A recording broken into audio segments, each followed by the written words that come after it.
Hi పిల్లలు, ముందుగా ఈరోజు మనమందరం మన వీడియోకి లైక్, షేర్, సబ్స్క్రైబ్ చేసుకోవాలి.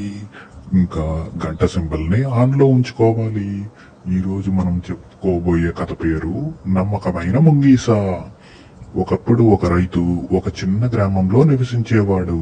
అతనికి ఒక భార్య, ఒక పాప ఉన్నారు. తన కుటుంబాన్ని రక్షించుకోవడానికి రైతు ఒక ముంగీసుని ఇంటికి తీసుకువచ్చాడు. అది పాముల నుంచి మరియు ఇతర ప్రమాదాల నుంచి తన ఇంటిని, తన పాపని కాపాడుతుందని భావించాడు. కానీ రైతు భార్య మాత్రం పసిబిడ్డతోటి ముంగీసును వదిలేయటంపై ఆందోళన చెందింది.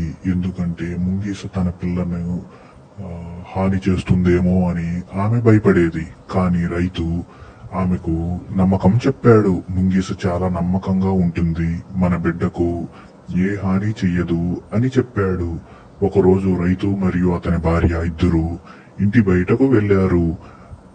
పాపను ముంగిస్తో వదిలి వెళ్లారు. కొంత సమయం తర్వాత ఒక భయంకరమైన పాము ఇంట్లోకి వచ్చి పాపపై దాడి చేయాలని చూస్తుంది. ధైర్యవంతమైన ముంగిస వెంటనే పాముపై దాడి చేసి ధీటుగా పోరాడి పామును గాయపరిచింది. రైతు భార్య కాసేపటి తర్వాత ఇంటికి వచ్చి చూసేసరికి ముంగీస ముఖంపై మరియు కాళ్ళపై రక్తం కనిపించింది.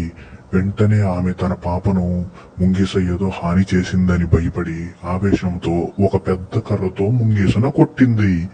కానీ ఇంట్లోకి వెళ్లి చూడగానే పాప ఆరోగ్యంగా ఉండటం మరియు పాము గాయపడి ఉండటాన్ని చూసి ఆమె ఆశ్చర్యపోయింది.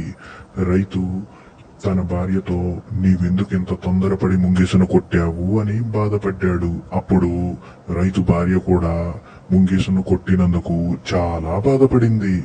ఎందుకంటే తన పాపను కాపాడటానికి ముంగీస తన ప్రాణాన్ని సైతం లెక్క చేయలేదు కాబట్టి.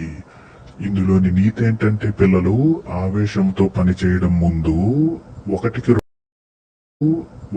2 సార్లు ఆలోచించాలి.